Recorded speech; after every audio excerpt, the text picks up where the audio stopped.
2025 was not the easiest year ever for gym owners, but there was a lot of progress and there's a lot of reasons to be optimistic for 2026.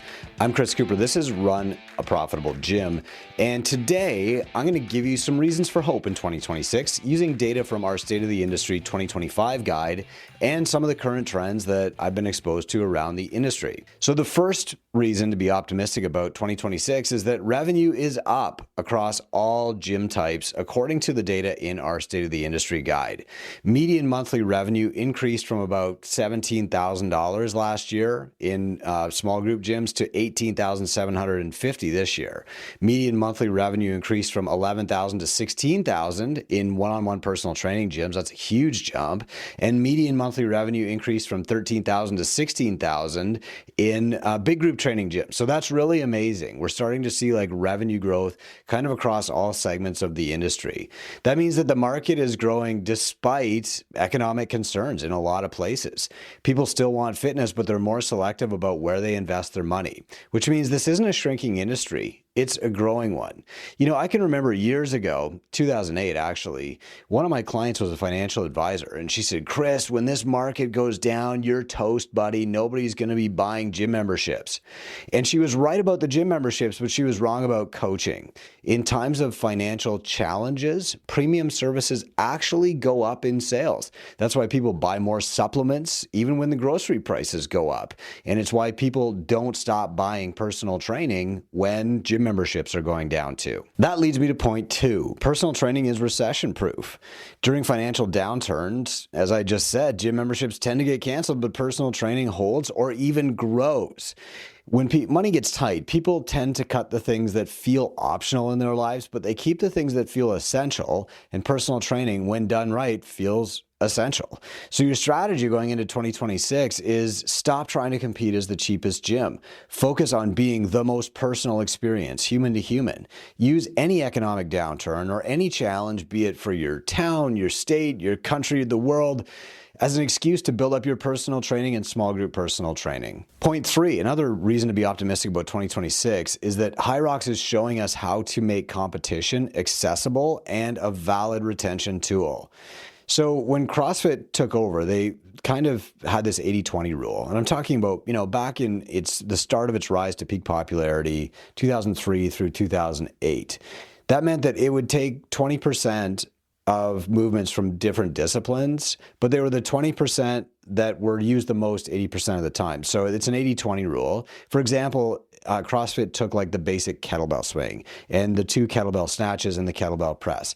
Like that's 20% max of all the exercises available with kettlebells, but those are the ones that were used 80% of the time and produced 80% of the programs and produced 80% of the results. That's the 80-20 rule. And the 80-20 rule is genius.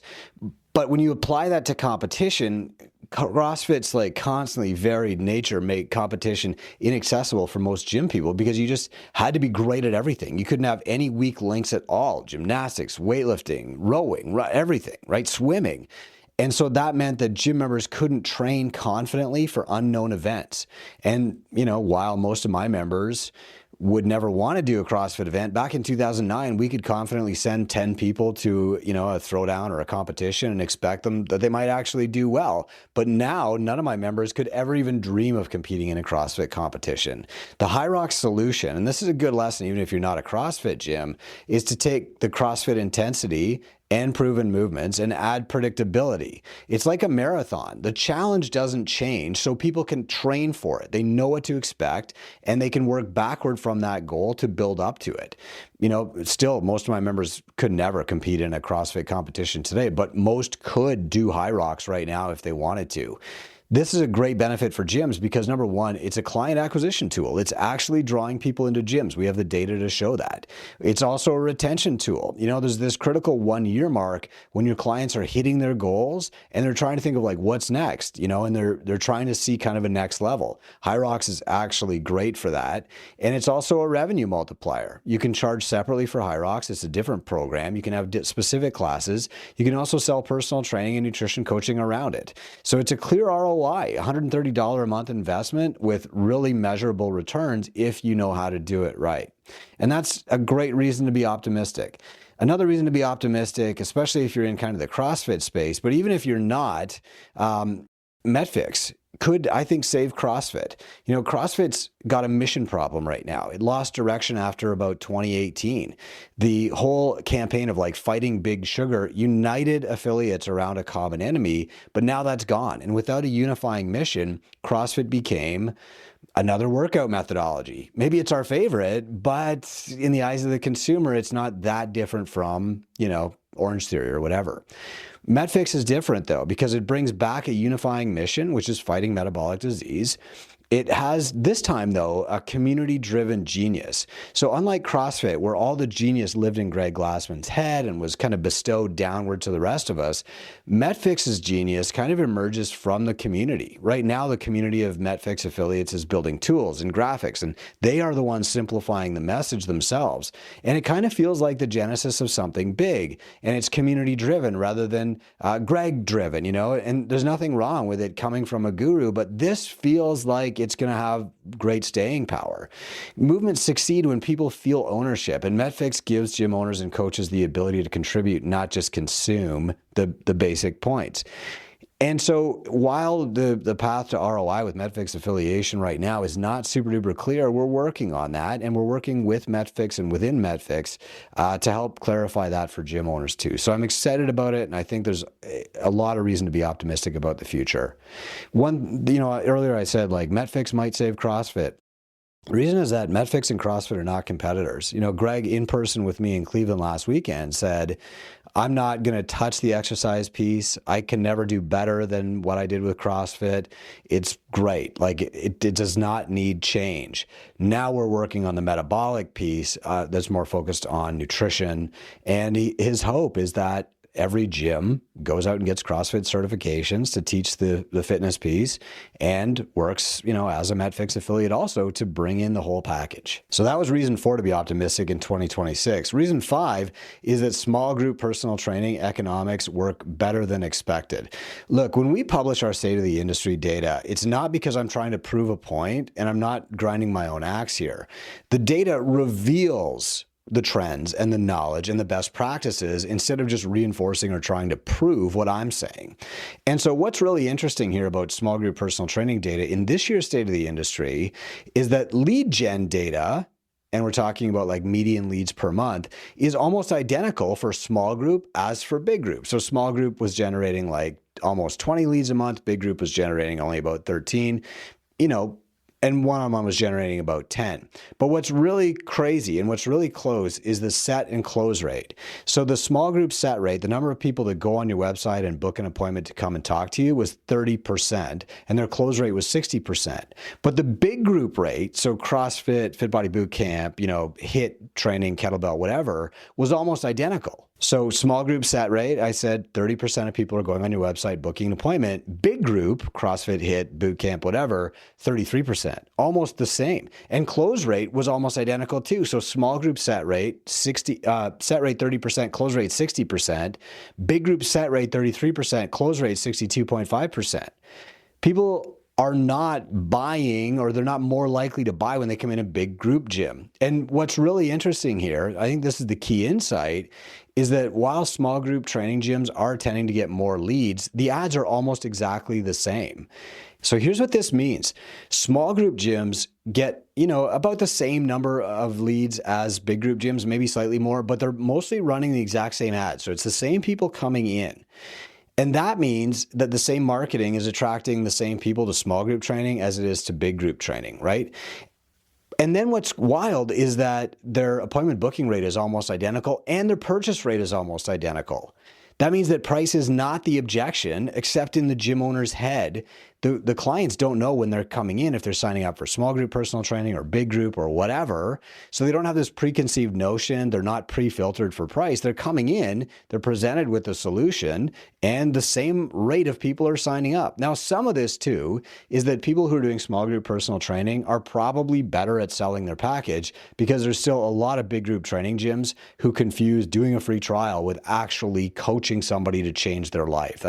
You need a prescriptive model for either case. It's just the small group personal training gyms have been using a prescriptive model for a long time, and a lot of big group gyms have not. But if you're running a big group gym and you just want to run big groups all day, adding that prescriptive model means that you're probably going to be able to sell or close people at a much higher rate, and they're going to be probably paying what you're actually worth instead of what you're probably charging right now. The key here, though, is that people do not make a choice based on price between small group and big group at all. It's the same people seeing the same ads, coming in, being told the price, and signing up at a rate that's about double what most big group gyms charge. So that's a reason for hope. And the reason to be optimistic here is that your pricing problems are mostly in your head. They're not in the client's head, okay? So there's also model advantages to small group personal training that are being revealed by the data. Smaller gyms have fewer expenses, which means the owner gets to keep more. They also need fewer staff, which means that staff who are working at small group personal training gyms generally earn a lot more, as well as the owner keeping more too, which means their business is less fragile from month to month. They have the same ability to attract and retain clients, but the small group personal training model has a much higher revenue per client, which is about $240 a month versus $158 a month, right? So $80 more per client per month, and it's the same client signing up for both. It's a reason to be optimistic because it kind of shows us a clearer, simpler path forward than what a lot of us are doing with grinding with big gyms.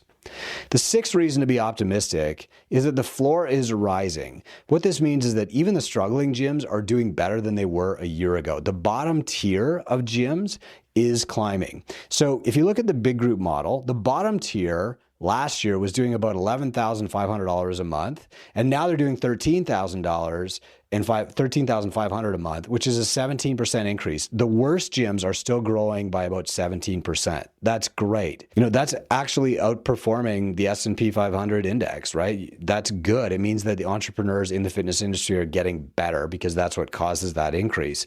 Small group is increasing even more. The bottom tier of small group gyms was doing about $7,600 a month last year. Now they're at $12,000 a month. That's a 58% increase.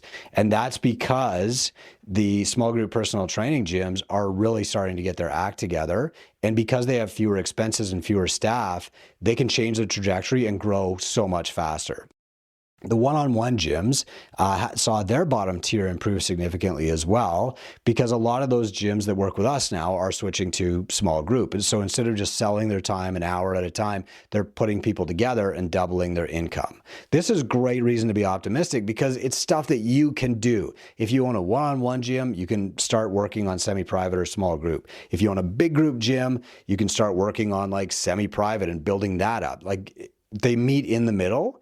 And there's a path forward for you. Just talk to a two-brain mentor. The lowest point in my gym owner journey was not the day that the check bounced that should have paid me. It was the day when I lost hope. I had, kind of this trifecta of challenges. My rent was due. I had nothing in my account. I couldn't pay myself. I couldn't pay the coaches. But more than that, I couldn't see a way forward. I didn't know how things were ever going to change. And so the reason that I'm sharing, hey, small group seems to be working really well, is to show you like there is a path forward for you. Whether you're owning a big group training gym, a small group, or one-on-one personal training studio, there is a proven path and everybody's doing better when they follow that path. Even the gyms at the bottom third of performance for any gym type are making more money than they did last year. And so the baseline, which was like barely hanging on and not going to renew their lease, has moved up. So now, instead of just clinging to life, the gyms are actually doing okay, which means the market is supporting better businesses at their actual value. That's a huge reason to be optimistic because that hasn't happened in the last 20 years. The seventh reason to be optimistic in 2026 are that gym owners are starting to charge what they're worth. So ARM, the average revenue per member, is up across the board. Last year, big groups averaged about $150 a month. This year, they're averaging $158.54. Small group last year averaged $200 a month. Now they're averaging $240 a month. One-on-one averaged $254.32 a month last year. This year, $282.71. Not giant leaps, but this matters because after 10 years of encouraging gym owners to raise their rates, it's finally happening. It's not about greed, it's about sustainability. A higher ARM enables better pay for your coaches, more stable business that can weather economic changes, better service delivery because you're not broke and overtired and stressed. But most importantly, people are realizing now that it's easier to add $10 per client than it is to get and keep 10 new clients. The reason this makes me so optimistic is it's a mindset shift. Gym owners are moving from competing on price to charging for value, and the market is accepting it. It's proving us right. Your clients don't want the cheapest option. They want the best value for them. And people are starting to get that. As gym owners embrace that more and more, this trend is only going to continue. There is no downside to gym owners charging what they're worth, getting more comfortable with it, and building that expectation with their clients. None. The eighth reason to be optimistic in 2026 is that we're finally keeping clients long enough to change their lives. Hallelujah. So here's the big milestone I'm so excited about. Two Brain Gyms just crossed the 24-month length of engagement threshold for the first time ever. Now, behavioral scientists agree that you need about 2 years to wire in a habit to the point where it's life-changing, where they're going to keep doing it forever.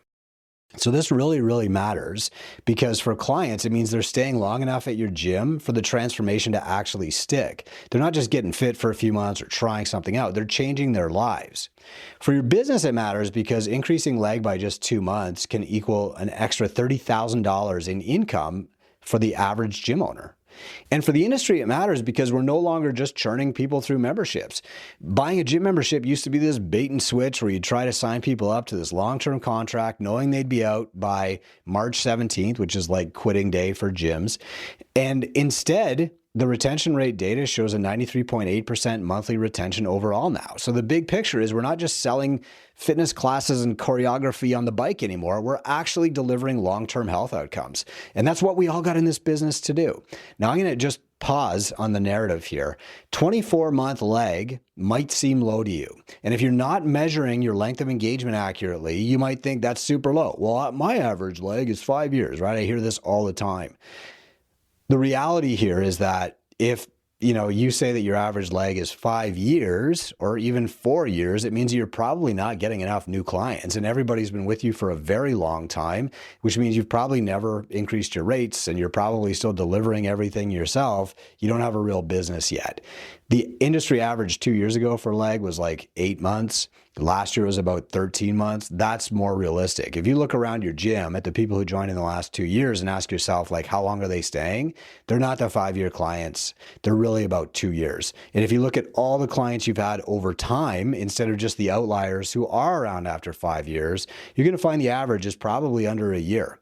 Getting to 2 years is game changing because what that means is that when people quit your gym after 2 years, they're not quitting fitness. They're going out and doing 5Ks. They're learning to swim. Like me, they're cycling again. Maybe they're joining another gym, but they're not quitting fitness. You've actually built a life-changing habit. It's more of a graduation than a breakup, and you should feel proud of that. Mission accomplished. The ninth reason I'm so optimistic about this path in 2026 is that the business knowledge gap is the new opportunity, and that is a solvable gap. Two Brain exists to solve that gap for you. So here's why I say that. First, owner profit data tells an incredible story, okay? So the big group median, if we take like all the big group gyms and we break down how much the owner is actually making and we group together the most common number, that median is $52,200 a year, okay? That's what I would call the average. But the big group mean, if you just add up all the money made by big group gyms and divide by the number of gyms, is $97,656 a year. That means that the top gym owners are doing about $20,000 a month in profit, or an extra $240,000 a year. Now, there is a gap, right? There's a gap between these top performing gyms and like the average gym. And that gap between mean and median shows that skilled owners who treat this as a business and not just a passion project or a hobby are pulling way ahead. So they're not just developing their coaching skills, they're developing their business skills. These aren't outliers or anomalies. They're talented business owners who've been coached to create world-class businesses. They are not just lucky. They're not starting out with more money than you. They're investing in business coaching and learning the skills to actually run a business. That means it's possible for virtually anybody to learn the skills and put in the work and get to where they're going. You know, we publish a leaderboard every month here on Two Brain Radio, and we show like what the top 10 are doing. And every single time, we've been doing this for, I don't know, 8 years. Every single time they say, I just do what my Two Brain mentor told me. Or they might say like, I'm running this and I've got all 4 funnels working, right? There's no secrets. There's nothing that these people are doing that's magically better than what you're doing. There's no secret knowledge they possess that you don't, that's been hidden from you. What they're doing is learning exactly what to do and doing it. The degree of success depends on your ability to do it and do it and do it again. That's it. It's not to acquire secret or higher level knowledge. Everything that you need is in the Two Brain Mentorship Program. And the coach is there to make sure that you do the work, because that is the separator between the top gyms in the world and the bottom and the median. What's really interesting about these top gyms is what they're not doing. They're not working 80-hour weeks, right? They're not twice as successful because they're working twice as hard.